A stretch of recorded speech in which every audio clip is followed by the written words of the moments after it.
श्वेतांगं श्वेतवस्त्रं सितिकुसुमगणैः पूजितं श्वेतगन्धैः क्षीराब्धैरत्नदीपैः सुरतरुविमले रत्नसिंहासनस्थम् दोर्भिः पाशाङ्कुशेष्टाभयधृतिविशदं चन्द्रमौलिं त्रिनेत्रम् ध्यायेत् शान्तरथमीशं गणपतिममलं श्रीसमेतं प्रसन्नम्। मैं हूं आचार्य रमाकांत मिश्र। अपने इस YouTube चैनल पर सभी दर्शकों का एक बार पुनः हार्दिक स्वागत करता हूं। 2025 में सबसे पहला विधानसभा का चुनाव दिल्ली प्रांत में होने जा रहा है। दिल्ली केंद्र शासित प्रदेश है। अरविंद केजरीवाल 3 बार से वहां के मुख्यमंत्री बन रहे हैं। अरविंद केजरीवाल ने अपने स्वतः कथन के अनुसार बड़ा प्रयास किया। मुफ्त की रेवड़ियां बांटने में जनता को लालच देकर, प्रलोभन देकर बिजली का बिल माफ करना, साथ साथ इस बार एक और सुना है कि 1000 रुपये प्रति माह ये महिलाओं को या अन्य लोगों को देने जा रहे। लेकिन जिस प्रकार से इनका प्रलोभन पिछले कई वर्षों से चलता चला आ रहा, यह प्रलोभन दिल्ली की जनता को छोड़कर हरियाणा, मध्य प्रदेश, गुजरात, राजस्थान, हिमाचल प्रदेश, उत्तराखंड अनेक प्रांतों में आजमाया, लेकिन यह प्रलोभन उनका काम नहीं दिया।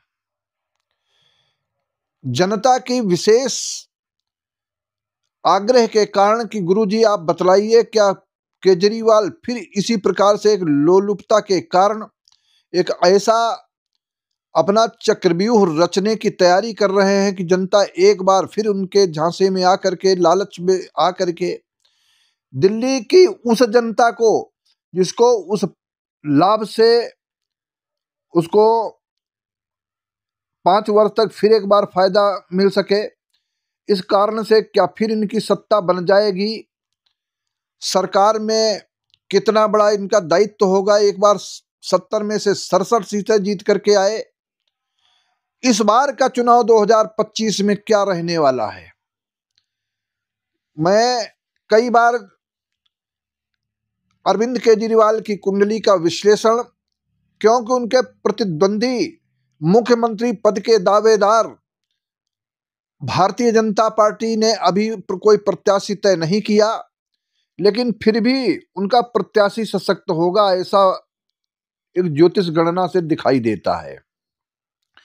कांग्रेस इस बार अलग होकर के चुनाव लड़ेगी। अन्य पार्टियां भी, यहां ओवैसी जी भी अपना एक प्रभुत्व दिखाने का प्रयास करेंगे। लेकिन 2025 में जैसे ही चुनाव संपन्न होगा, फिर एक बार अरविंद केजरीवाल की कुंडली के विश्लेषण के आधार पर 16 अगस्त 1968 को दिन 12:30 AM पे इनका सिवनी हरियाणा में जन्म होता है। जन्म के समय इनकी वृष लग्न, जो स्थिर लग्न कही जाती है, लेकिन इनकी अस्थिरता इस कारण से है कि पहले इन्होंने गवर्नमेंट सर्विस प्राप्त की, उसके बाद में एक राजनीतिक कारण क्या कि लग्न का स्वामी शुक्र इनका चतुर्थ भाव में 3 ग्रहों के साथ विद्यमान है। बुध और गुरु और शुक्र तीनों ग्रह इतने प्रबल भागीदारी के कारण अन्ना जी के आंदोलन में शामिल होकर के और राजनीति में उतरे। अब इनका छलबल की नीति इसलिए रहती है कि एक तो इनका शनि और चंद्रमा की युति 12 भाव में है, और 12 भाव में बैठे हुए शनि की तीसरी जो प्रथम दृष्टि पड़ती है तीसरे भाव में, अर्थात लग्न से दूसरे, तो जब तीसरी दृष्टि से द्वितीय भाव को देखा तो दृष्टिगत आधार पर इनका दूसरा भाव वाणी का, परिवार का कहलाता है। तो वाणी के द्वारा इनका एक ऐसे शब्दों का चयन होता है कि जिस प्रकार से वो कब क्या कह जाते हैं, झूठ कितना बोलते हैं, फरेब कितना बात करते हैं, हर सामने वाला उनको बेईमान दिखाई देता है। अपने को छोड़कर अपना स्वयं हिंदुस्तान के अंदर, पूरे विश्व के अंदर सबसे ईमानदार केजरीवाल अपने को साबित करने का प्रयास करते हैं। इसका कारण कि इनके जो महादशा है वह 2010 से लेकर 2026 मार्च के महीने तक गुरु की महादशा रहेगी। गुरु अभी तक एकादश भाव का फल देता रहा है। एकादश भाव में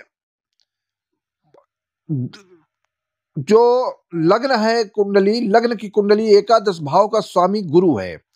चतुर्थ भाव जो राजनीतिक भाव कहलाता है, उस स्थान पर 3 ग्रहों के साथ विद्यमान। परंतु इस बार जैसे अन्य प्रदेशों में इनको हताशा हाथ लगी, कोई छलबल की नीति इनको काम नहीं आई है, इसी प्रकार से जो ये मुफ्त की रेवड़ियां बांटना चाहते हैं, जनता को एक प्रलोभन देना चाहते हैं, यह इस आधार पर कई ग्रह इनके ऐसे हैं कि जिस प्रकार से चलने वाला नहीं है। 14 जनवरी से और 14 फरवरी के मध्य में सूर्य मकर राशि में रहेगा। जन्म के समय इनका सूर्य तृतीय भाव में है और इस बार चुनाव के समय मकर राशि में रहेगा, जो तृतीय भाव से 7वीं दृष्टि से सूर्य शनि के घर में विराजित होगा और वह इनका परिवर्तन योग बनाता है। अर्थात इनका जो मुख्यमंत्री का दायित्व है, यह मिलने से परिवर्तन का योग, अर्थात इनको वंचित कर सकता है, एक कारण। दूसरा कारण, कुंभ राशि में शनि गोचर कर रहा है और कुंभ राशि में 30 वर्षों के बाद में शनि आया और कुंभ राशि में गोचर करने के कारण जब जन्म था तो 12वें भाव में शनि, और वही शनि दशम में गोचर कर रहा है तीसरी दृष्टि से।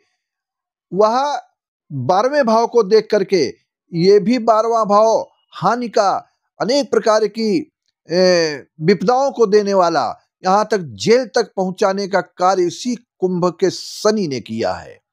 एक बार फिर इनके ऊपर मुसीबत आएगी 2026 में, मैं ये पहले कह चुका हूं, लेकिन आज की गणना के आधार पर, ज्योतिष की दृष्टि से मैं ये कहता हूं कि अरविंद केजरीवाल देश विदेश अन्य ग्रहों से लोग ज्योतिष के आधार पर, गुरुजी बताइए क्या इनका कारण, अब केवल 2025 में पहला चुनाव जो होगा वो दिल्ली केंद्र शासित प्रदेश का होगा। इस केंद्र शासित प्रदेश में क्या इनका अस्तित्व रहने वाला है, या ऐसा कारण लगेगा कि इनको हताशा ही हाथ लगेगी। सोच समझकर अनेक प्रकार की विधाओं के माध्यम से मैंने केजरीवाल की कुंडली का विश्लेषण कर रहा हूं। आपके समक्ष है, मैं कहना चाहता हूं कि वैसे तो इनकी कुंडली में अनेक प्रकार के दुर्योग हैं। दुर्योग के माने कि राहु और केतु के मध्य में बैठे हुए सारे ग्रह काल सर्प योग भी बनाते हैं, परंतु पंचम भाव में केतु कुछ अधिक फल अच्छा दे देता है। इस कारण से इनको अभी तक स्थितियों के आधार पर सबसे इनका कारण जो वृष लग्न की कुंडली में द्वादशेश और सप्तमेश मंगल नीच राशि में बैठा है, इनके पौरुष, इनके उत्साह को भंग कर देगा। और क्योंकि इस समय वही मंगल ग्रह कर्क राशि में ही गोचर कर रहा है और वो 7 जून तक रहेगा, इसलिए इनके हर दृष्टि से ऐसे कोई योग नहीं है जो केजरीवाल जी फिर एक बार चुनाव जीत सकें। अर्थात ज्योतिष गणना, ज्योतिष के बिंदुओं के आधार पर आपके समक्ष में एक दर्शन जैसा दिखाना चाहता हूं, दर्पण की भांति, कि केजरीवाल को हताशा हाथ लगेगी। फिर कोई नया चेहरा दिल्ली प्रांत को मिलने वाला है। कितनी सीटें कब प्राप्त होगी, जैसे ही घोषणा होगी, घोषणा के 1 सप्ताह के अंदर मैं बताऊंगा किस पार्टी को कितनी सीटें मिलने वाली हैं दिल्ली प्रांत में। तब तक के लिए आप सबसे आग्रह है, विशेष आग्रह है कि हमारे इस चैनल को अधिक से अधिक सब्सक्राइब करें और वीडियो को शेयर करें। बहुत बहुत धन्यवाद।